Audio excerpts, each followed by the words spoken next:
Hey there, Chuck. I was just wondering if you knew where the materials that we were going to use for the meeting were? I see some of it in the documents here, but this isn't everything. Do you happen to have the rest of them? What the heck do you think you're doing messaging me at this time, huh? You think I climbed this high in the corporate ladder so that I could have some nobody bothering me after work hours? What materials are you even talking about? I am talking about the things that we need for the meeting that we're going to be having tomorrow. I thought that our department head assigned you to get those ready for tomorrow, didn't she? Oh, those documents. I think the ones that you're talking about, I know. I just figured that since the meeting isn't going to be until the afternoon, that I could wait until tomorrow morning to get the rest of them done. Hold on a second. You were going to wait until tomorrow to get all those documents done? Don't you remember that we got the memo from the headquarters saying that they wanted to move the meeting from tomorrow afternoon to 10 in the morning? Wait, what? When was this? I don't remember any memo going out about changing the meeting time.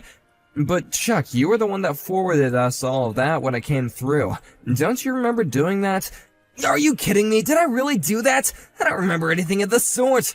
But you even told us that in the same email that you were going to make the materials ahead of schedule and you were going to get them done so that we can review them before the meeting. Did I really say that? I don't have the slightest memory about any of that. Well, there was even the bit in the memo where we could respond and that we had all seen it and marked them as read as well. But is this really true? I don't remember doing any of this at all. Chuck, you seriously need to go back to the office and finish up all these documents right away? Actually, I don't think I'm gonna do that. You're my subordinate. You should do it all. Hold on a minute. You're really gonna give me all the work just because you were leaving to do them at the last minute? That's right. I'm your boss, and I have a right to distribute work as I see fit. So now it's your problem and not mine. Look, Chuck, I'm really sorry, but I've got to make materials for another meeting, so I have my hands full with that. If you're really making materials for one, then surely you should be able to handle making enough for two. It's hardly even more work for you at that point. Well, I just think that it's gonna take me a lot of time to get everything done in time. You really are a lazy guy, you know that. When I first heard that we were hiring someone with only a high school diploma, I was wondering what the higher-ups would be thinking. But now I see that my first impression of you was right. You have no idea what you're talking about at all, so let me make this very clear to you. You will do what I say when I say it. You know that you can't just treat the employees like this, right? I mean, you're not being fair at all. No, I am being more than fair right now. In fact, I'm giving you special training so that you'll become an even better employee. That is why you're gonna do the work that I give to you, and you're gonna be thankful for the opportunity to prove yourself to me. Anyways, I'm just getting home right now, so make sure you have everything done by tomorrow, got it? Chuck, wait, you can't do this.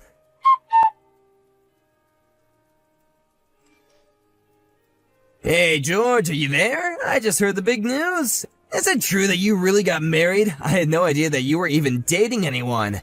Hello, Chuck. Are you wanting to know more about my marriage? Well, I just heard about it from the first time from someone in the office when we were in the break room together. I really didn't know that you were about to get married. Well, I was, and am now, I guess. Is there anything else that you'd like to know? Is it true that when you got married, you also bought a house at the same time? Actually, we haven't bought anything yet, but we are already talking about buying a home for the two of us, yes. Now that my wife and I are married, we have a lot of big decisions to make about our future. I don't believe it. You mean to tell me that some loser who can only have a high school diploma can afford to get married and is thinking about buying a house? You really have got some nerve, you know that? I mean, just who do you think you are? You think you're better than me or something? Here we go again. I just mean that if you're married, then your wife must be a bit of a weirdo, too. If this lady thinks it's a good idea to marry someone in your position, then you're either lying to her, or there's something wrong with her, too. Maybe you're just with her because she's all messed up and does crazy stuff in the bedroom. Is that why you two are married? Chuck, I don't care at all what you have to say to me. You can insult me and put me down all you want, but I draw the line at you saying anything that vulgar about my wife, do you understand me? Excuse me? Just who do you think you're talking to like that? You seriously have got some nerve. I just want to make something clear with you, Chuck. The reason that I wasn't able to go to college after I finished high school was because my dad died. My family didn't have the money to send me to college after that. I had to work to help take care of the rest of my family. So I really appreciate it if you would stop talking to me as if you know my life or what I've gone through before I got here, okay? Because not only is it rude, but it's also against the rules of how you can treat people in the office. As a department supervisor, you need to choose your words more carefully, and think about what the boss should and shouldn't be saying in the office. Just who in the world do you think you are, telling me how I can and can't talk in the office, huh? Do you think you're the boss around here? Who died and made you the compliance officer for the whole office? Well, I don't think that anyone died, but you are right that I have been selected as this year's compliance officer. Wait, are you serious? You're really the CEO for the office this year? That's right. Anyways, I got a meeting with our department heads to attend to and some clients, so I gotta leave now. Hold on just 1 second. Are you telling me that you're working directly with the department heads? But you can't just skip over me and work with her. What the heck is going on here? How is someone who doesn't even have a college degree like you doing this, huh? I want to be there too. You tell me where you all are right now. If you want to go look at the office schedule board, all this should already be written there in a very clear way to understand, manager. I'll be going straight home after this, however, so I really do have to get going right now. Hey, we're not through here! Don't you run away from me, I still have things I gotta ask you! Hey there, George. I just wanted to let you know that I think you did a really great job today. It seems to me like you've been making some real great improvements ever since you started working there. Thank you so much. It really means a lot to me that you're saying that. And I certainly didn't expect to be treated to Lucy's cooking after we finished work. Well, she was really hoping to get to do that with you, actually. I told her that we were going to be working together, and then you were going home after a meeting. But when I told her, she told me to invite you over for dinner instead. She was so excited that she told me that she was going to go out right away and buy something to cook for us to dinner. Well, thank you so much for your kindness. It really does mean so much to me. Well, I'm not the one that you should be saying thanks to, you know?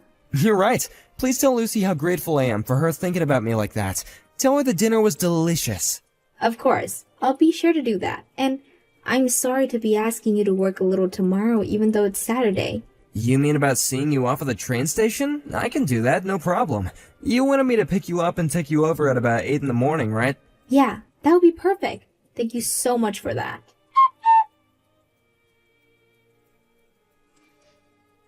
Hey, George, do you really live in a place like this? I really can't believe it. I was really surprised when you told me the company made you the compliance officer. I thought it meant that you were in there with some of the bigwigs here. And you have a place like this, too. I have to say that I'm actually just a bit impressed by this. I mean, I never would have guessed you to have a place like this. But it doesn't change the fact that you still don't even have a degree from a university. You're still a no one. You really must think that just because you have this job that you can try and get a leg up on everyone, huh? Well, just know that I'll never let you forget who you really are.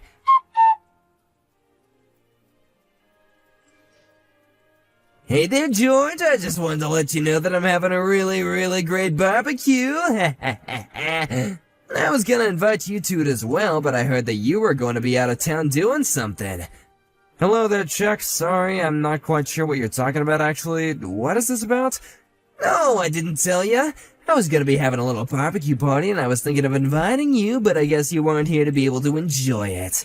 Well, yeah, I did have something to do this morning, but it's not like I'm out of town or anything like that. I'm actually already home right now. Oh man, this meat is good, and you're not gonna get to eat any of it.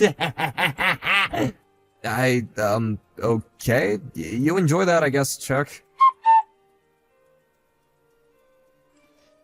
Hey, George, you still there? I got something to tell you about right now, so answer me as soon as you get this message, okay? Hello again, Chuck? I normally don't hear anything from you this often when it's the weekend, so what is it this time? Oh, I just wanted to let you know that I was having a barbecue at your house and there was a fire.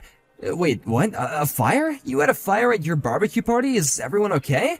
Well, I'm actually going home, but I was having the barbecue party at your house, so anyways, good luck putting that fire out. I'm gonna come back once the fire is put out to get all my supplies that I brought over, but you might want to deal with the fire going on in your lawn, bro. Hold on just 1 second, Chuck.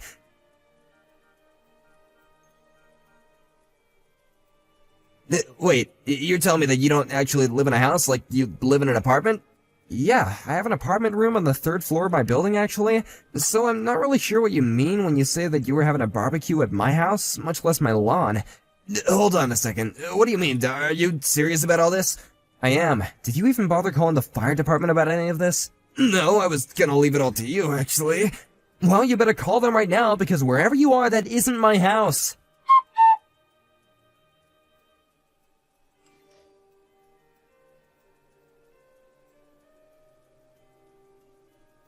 No, Cecile, well, what an honor it is getting a message straight from you. It isn't every day that I hear from you. Please tell me what I can do for you. To what do I owe the honor? I was just wanting to talk to you about this business with you. Trying to start a fire at the house of one of our employees? Oh, that, right, of course. Well, the one thing I was trying to do was pull a prank on George, and I think I went kind of a little wrong. He told me that I could have a barbecue at his house if I wanted to, but then he gave me the wrong address, so anyway, I ended up going to the wrong house, and I guess you know the rest from there. Right, well, that so-called wrong house was actually my house.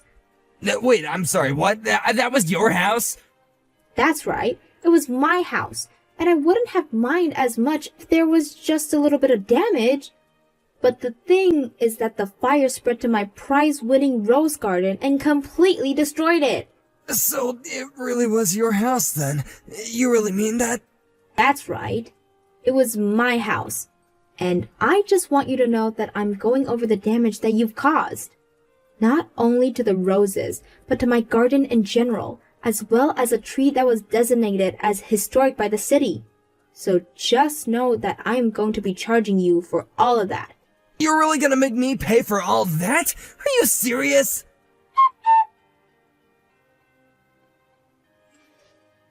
How could you do this to me? You never told me the house that you were sending me to was Cecile's. I didn't send you anything, although I did hear from one of Cecile's neighbors that they weren't able to put out the fire in time, that they did remember talking to you.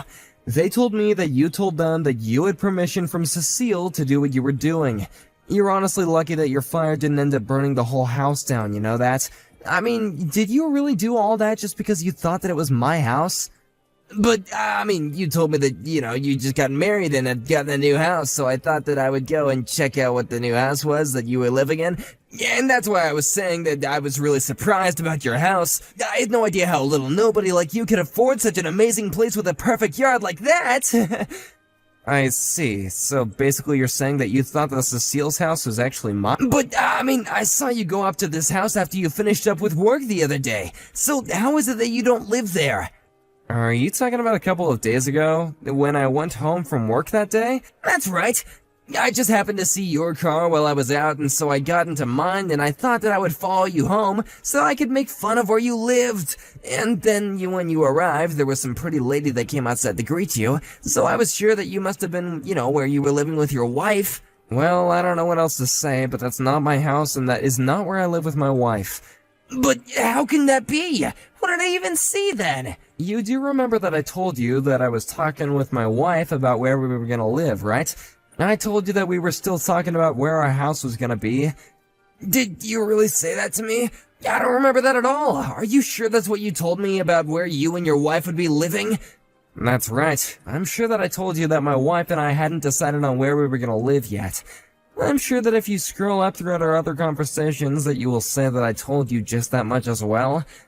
But then, I don't understand. Why were you going to Cecile's house then?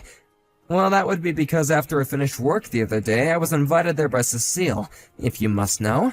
And the other person who came out to greet me was actually Cecile's daughter, my wife. You're kidding me! That's right, so basically you thought that my mother-in-law's house was my house because my wife is still living there while we settled on a good place to move to. But then, what does that mean for me? What's gonna happen now? That sounds like something that's gonna be settled between you and Cecile.